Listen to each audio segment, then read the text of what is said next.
कर्पूरगौरं करुणावतारं संसारसारं भुजगेन्द्रहारं सदा वसन्तं हृदयारविन्दे भवं भवानी सहितं नमामि। त्वमेव माता च पिता त्वमेव बन्धुश्च सखा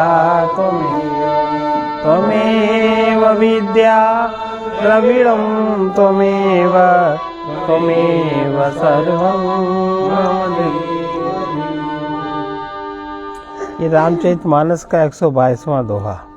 विप्रधेनुसुर संतहित लीन मनुज अवतार निज इच्छा निर्मित तनु माया गुण गोपाल।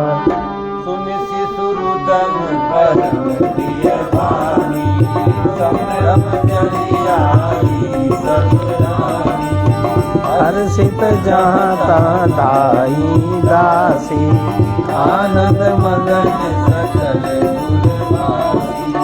दशरथ पुत्र जन्म सुनि काना मानो ब्रह्मानंद समाना। परम प्रेम मन पुलक शरीरा चाहत उठन करत मति कीरा। जाकर नाम सुनत शुभ होई मोरे गृह आवा प्रभु सोई। परमानंद पूरी मन राजा कहा बुलाई बजाओ बाजा। गुरु वशिष्ठ कहाँ गयऊ हकारा आए द्विजन सहित निप द्वारा। अनुपम देख नहीं जाई रूप राशि गुण कही नरसाई। मुख सराध करी जात कर्म सब कीन फाटक धेनु वसन मनी दीपन कह दी।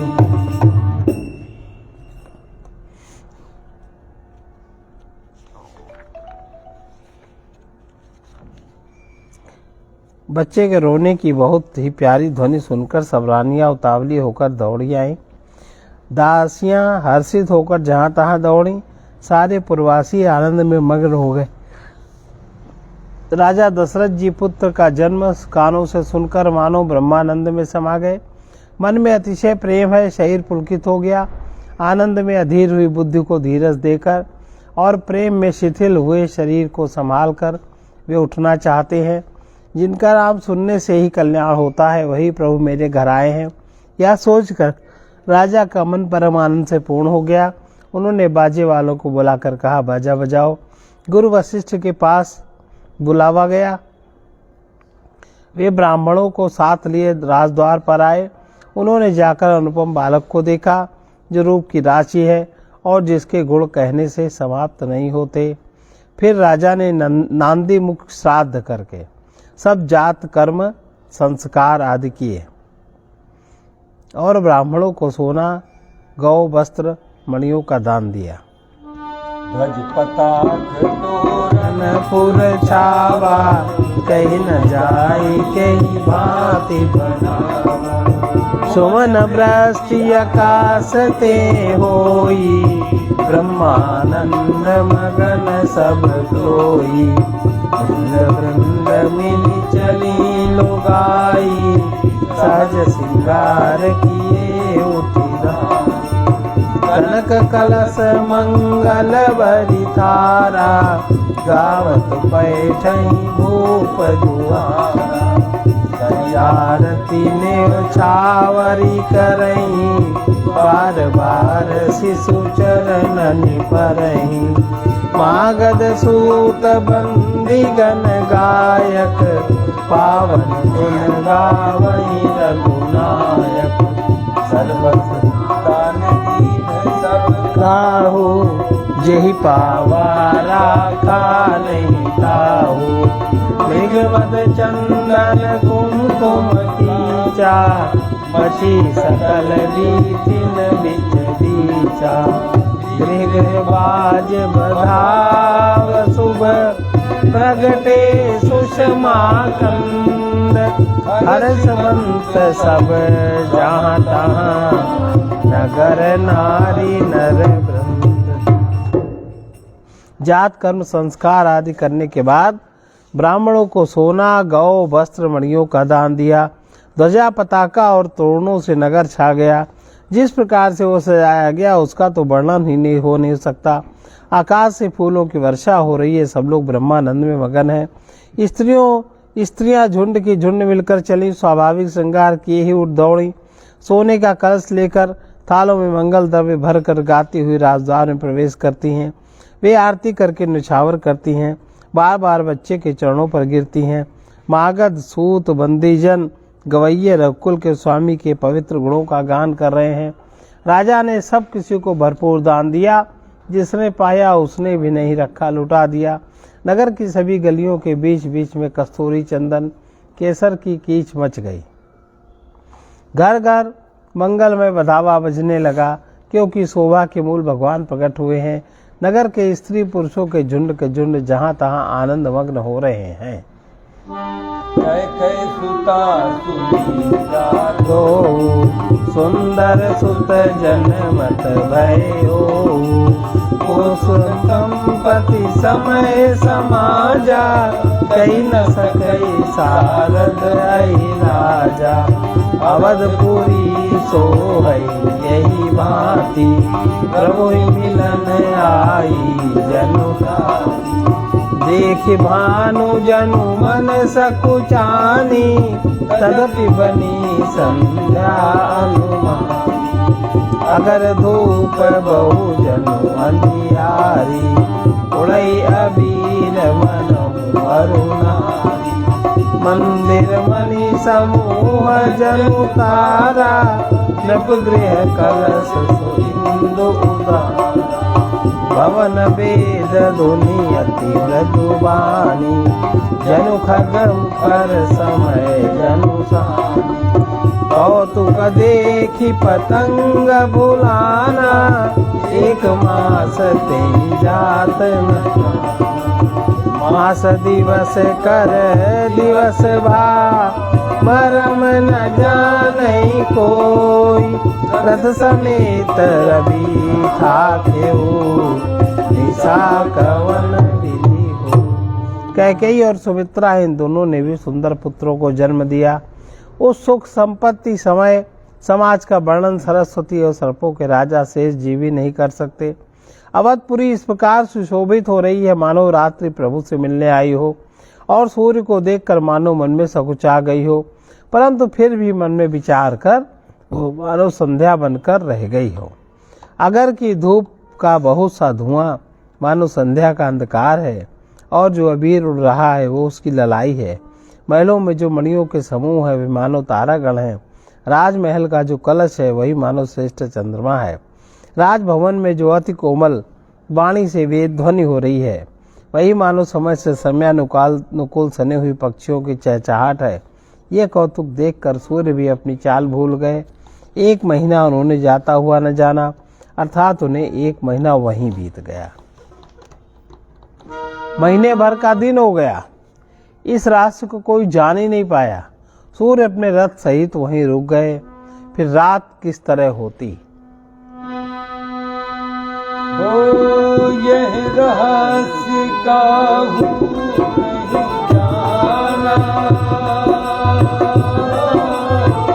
दिन मन चले करत गुण गाना। राम सिया राम जय जय राम।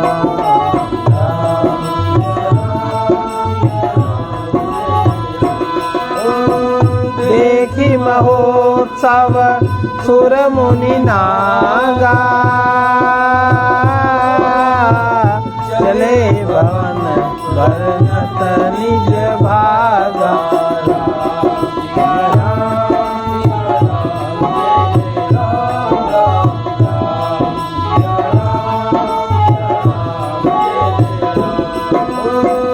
और कहू एक कहूँ निज चोरी, सुनु गिरिजा अति दृढ़ मति मोरी।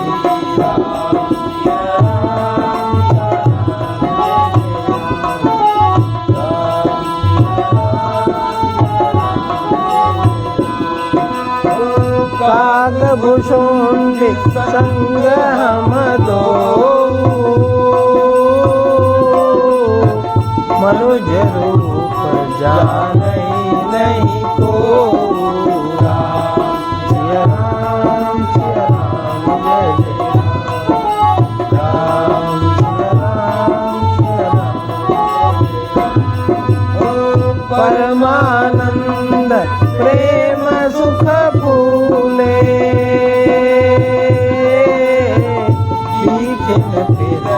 मगन मन भूले। राम सिया राम,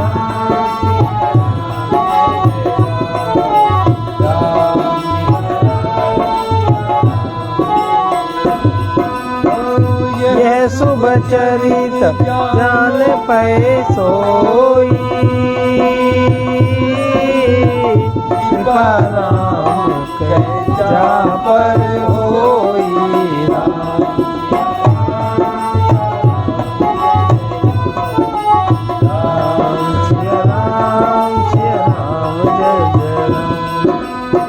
तेहि अवसर जो जेहि विधि आवा,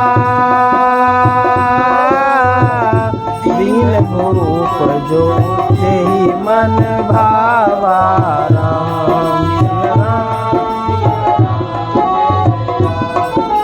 राम सिया राम सिया राम जय जय राम।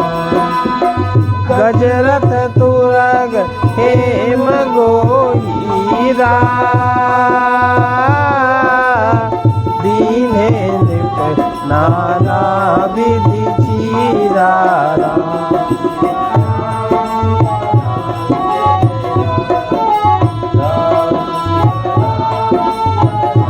जय जय राम।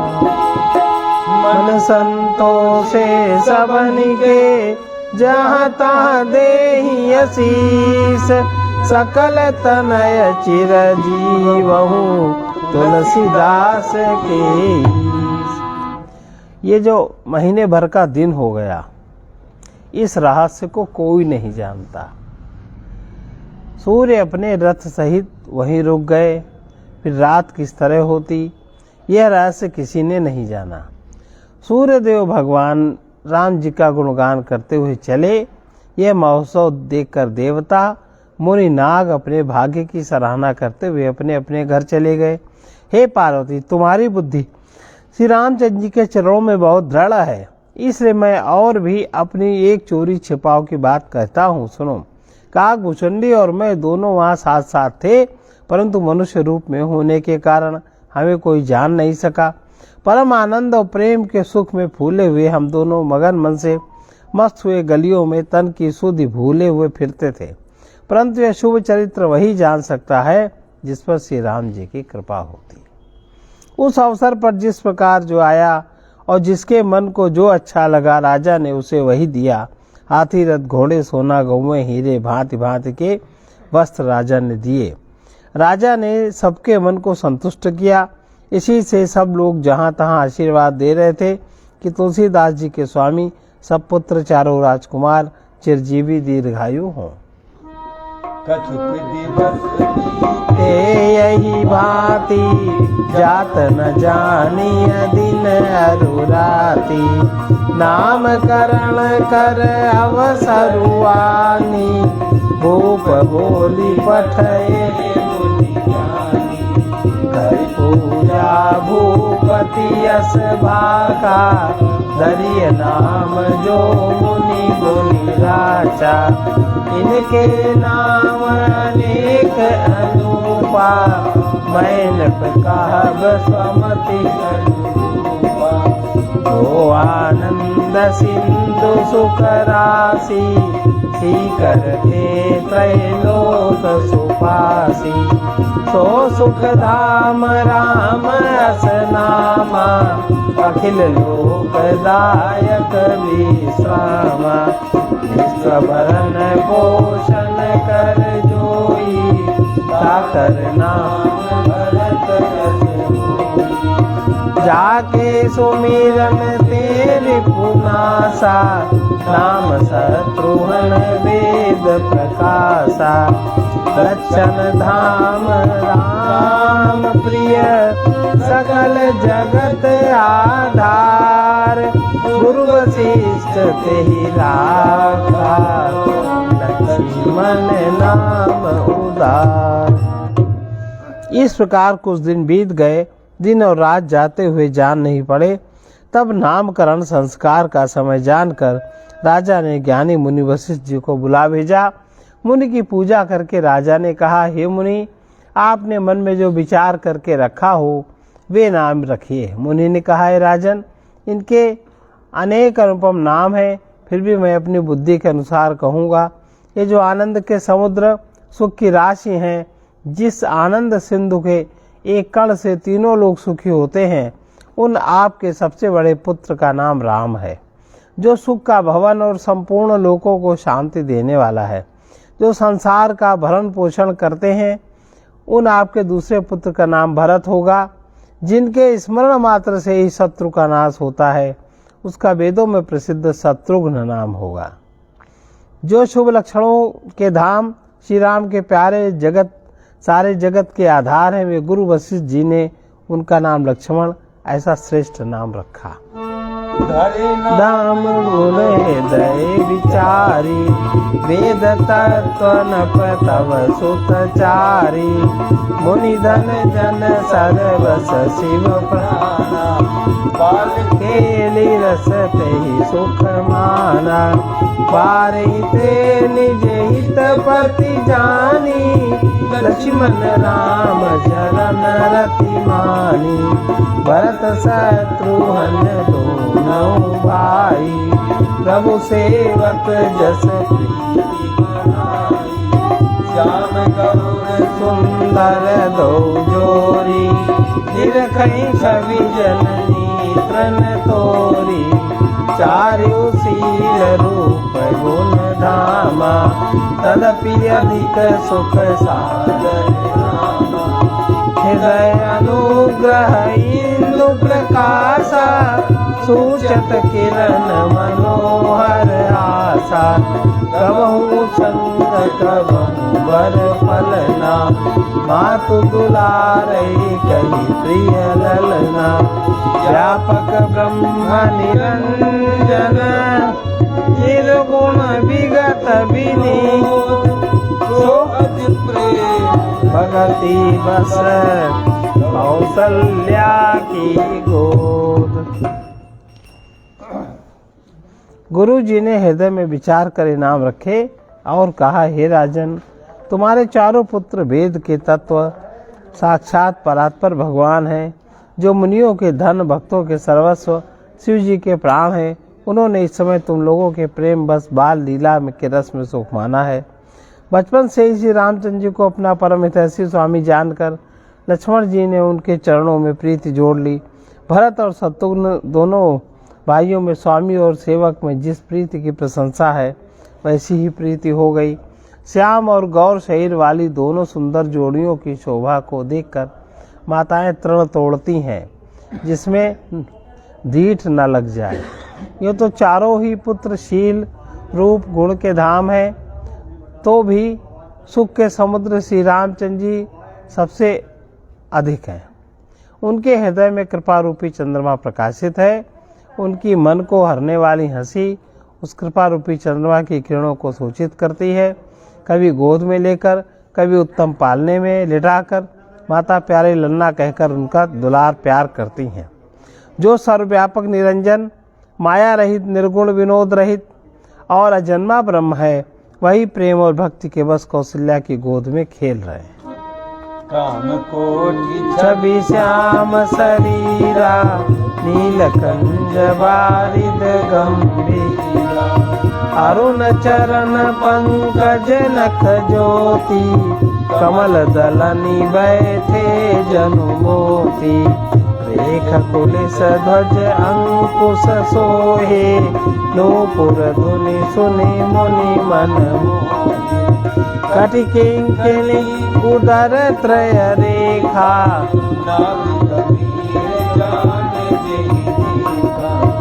भुज विशाल भूषण जुत भूरी, हरि नख अति शोभारूरी, उर मनिहार पदिक की शोभा, विप्र चरण देखत मन लोभा, कम्बु कंठ अति चिबुक सुहाई, आनंद अमित मदन छवि छाई, दुई दुई दसन अधर अरुणारे, नासा तिलक कुबर नय पारे, सुंदर श्रवण सुचारु कपोला, अति प्रिय मधुर तोतरे बोला, चिकन कंच मुंचित गबुआरे, बहु प्रकार रुचि मातु समारे, पीत झगुलिया तनु पहिराई, जानु पानी विचरनी मोहि भाई,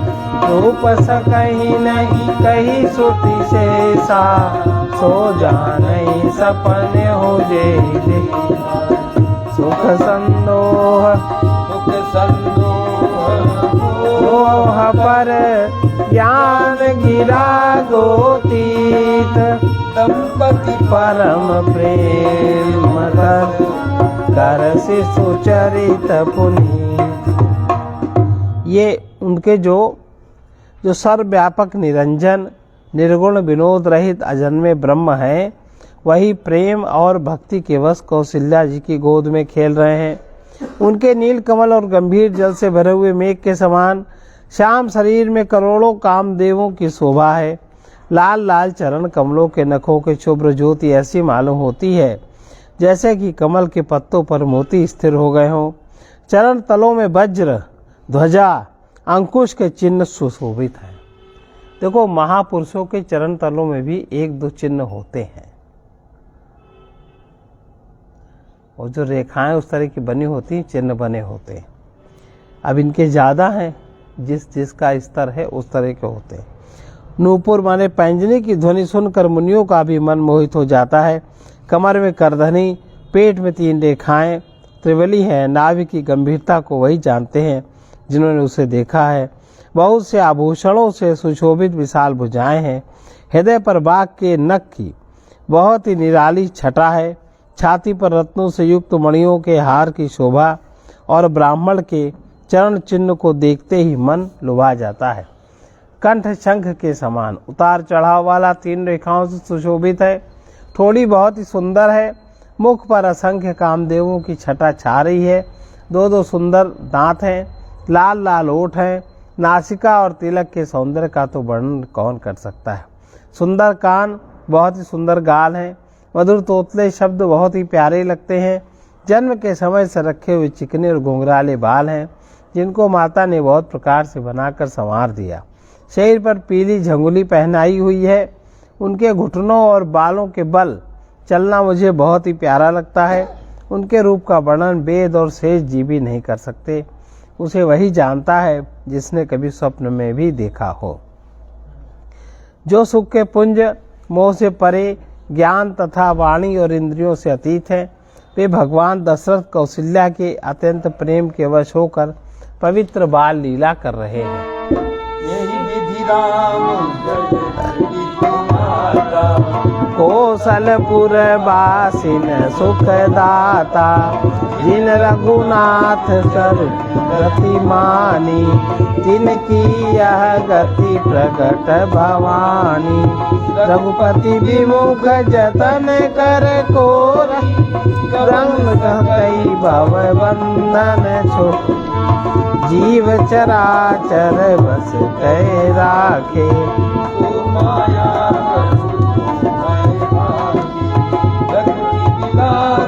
जावही ताई अस प्रभु छाणी भजिय कहु पाही मन क्रम वचन छाणी चतुराई भजत कृपा करी हैं रघुराई यही विधि शिशु विरोध प्रभु कीन्हा सकल नगर बासिन सुख दीना लय उछंग कबहु कहल रावै कबहु पालने घाली झूला प्रेम मगन कौशल्या निस दिन जात न जान सुत स्नेह बस माता बाल चरित कर गान।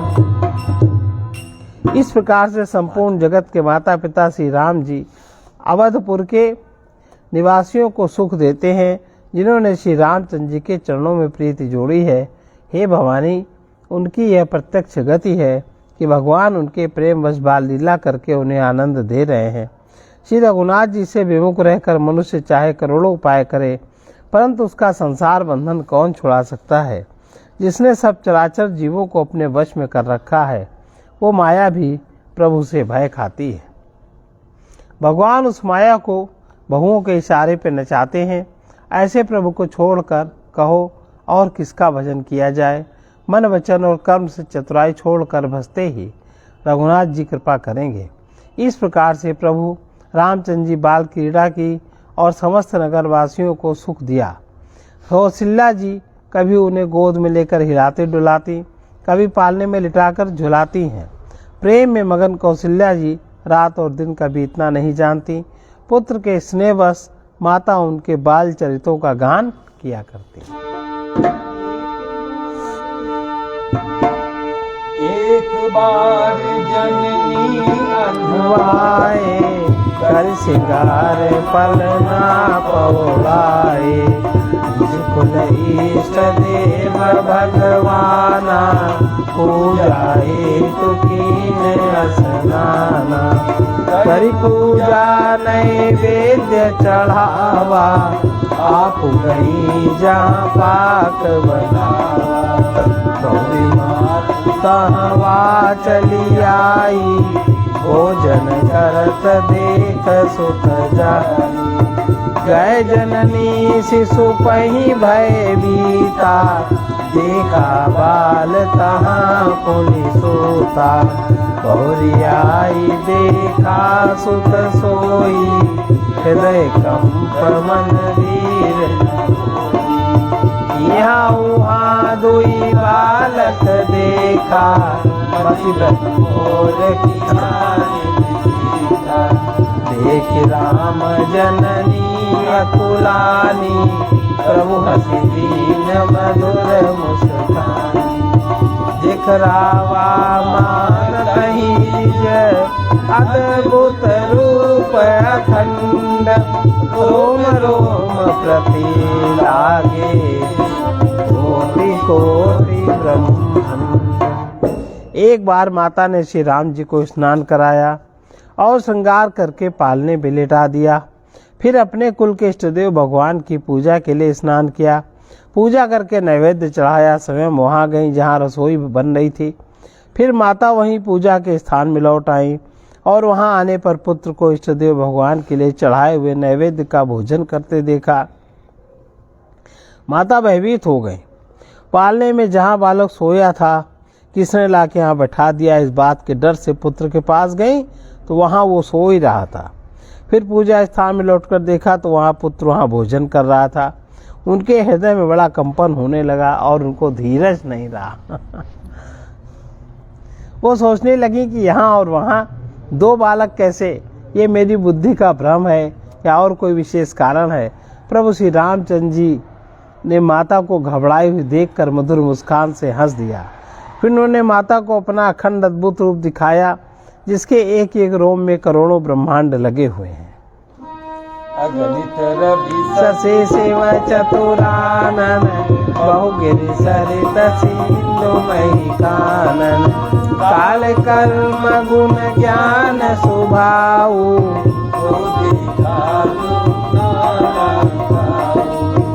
देखी माया सब विधि गाड़ी, अति सभीत जोरे कर ठाड़ी। देखा जीवन चावई जाई, देखी भगति जो छोरई ताही। तन पुलकित मुख वचन न आवा, नयन मूल चरणन सिरुनावा। विस्मयवंत देखी महतारी, भये बहुरी शिशुरूप खरारी। स्तुति करी न जाई भय माना, जगत पिता मैं सुत करी जाना। हरि जननी बहु विधि समुझाई, यह जनि कतहु कहा से सुनी। बार बार कहो संज्ञा, विनय करई कर जोरी। अब जनि कबहु व्यापै, प्रभु मोहि माया तोर। इस प्रकार उन्होंने माता को अपना अखंड अद्भुत रूप दिखाया, जिसके एक एक रोम में करोड़ों ब्रह्मांड लगे हुए हैं। अग्नि सूर्य चंद्रमा शिव ब्रह्मा, बहुत से पर्वत नदियां समुद्र पृथ्वी वन काल कर्म गुण ज्ञान स्वभाव देखे, और वे पर्वत भी देखे जो कभी सुने न थे। सब प्रकार से बलवती माया को देखा और भगवान के सामने अत्यंत भयभीत हाथ जोड़े खड़ी है। जीव को देखा जिसे वो माया नचाती है, और फिर भक्ति को देखा जो जीव को माया से छुड़ा देती है। माता का शरीर पुलकित हुआ, मुख से वचन नहीं निकलते। तब आंखें मूंद कर उसने श्री रामचंद्र जी के चरणों में सिर नवाया। माता को आश्चर्यचकित देखकर खर ने शत्रु श्री राम जी फिर बाल रूप में हो गए। खर के शत्रु श्री राम जी फिर बाल रूप हो गए। माता से स्तुति भी नहीं की जाती, वो डर गई कि मैंने जगत पिता परमात्मा को पुत्र करके जाना। श्री हरि ने माता को बहुत प्रकार समझाया और कहा, हे माता सुनो, ये बात कहीं पर कहना नहीं। कौशल्या जी बार बार हाथ जोड़कर विनय करती और कहती है, प्रभु मुझे आपकी माया आप कभी न व्यापे।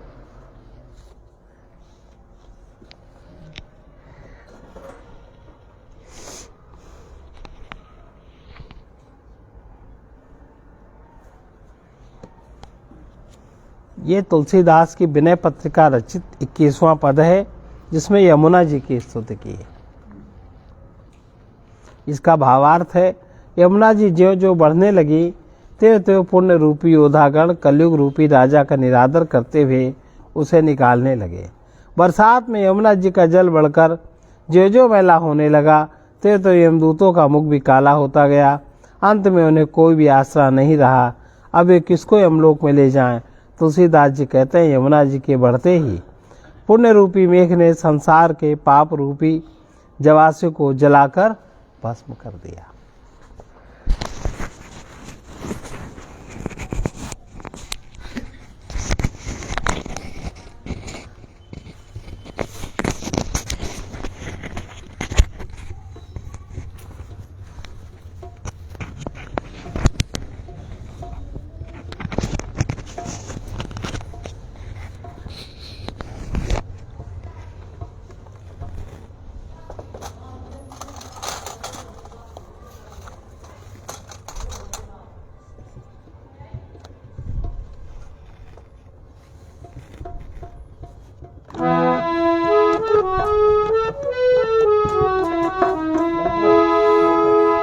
जमुना ज्यों ज्यों लागी बाढ़न, जमुना ज्यों ज्यों लागी बाढ़न, जमुना ज्यों ज्यों लागी बाढ़न।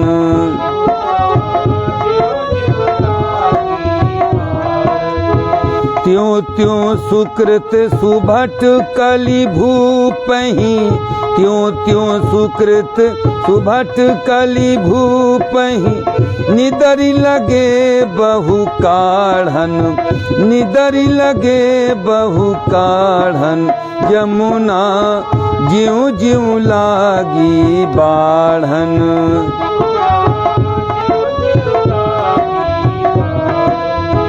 ज्यों ज्यों जल मलिन त्यों त्यों जग मन मुख मलिन लहे। ज्यों ज्यों जल मलिन त्यों त्यों जम घन मुख मलिन लहे आढ़न। तुलसीदास जग दध जवास ज्यों तुलसीदास जग दध जवास ज्यों अनघ मेघ लगे डाढ़न। जमुना ज्यों ज्यों लागी बाढ़न जमुना ज्यों ज्यों लागी बाढ़न जमुना ज्यों ज्यों लागी बाढ़न।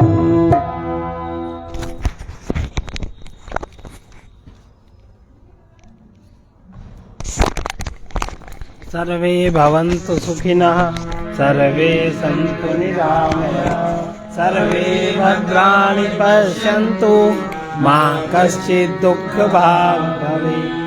कृष्णाय वासुदेवाय हरये परमात्मने प्रणतक्लेशनाशाय गोविन्दाय नमो नमः। असतो मा सद्गमय तमसो मा ज्योतिर्गमय मृत्योर्मामृतम्। ॐ पूर्णमदः पूर्णमिदं पूर्णात् पूर्णमुदच्यते पूर्णस्य पूर्णमादाय पूर्णमेवावशिष्यते। ॐ शान्ति शान्ति शान्तिः।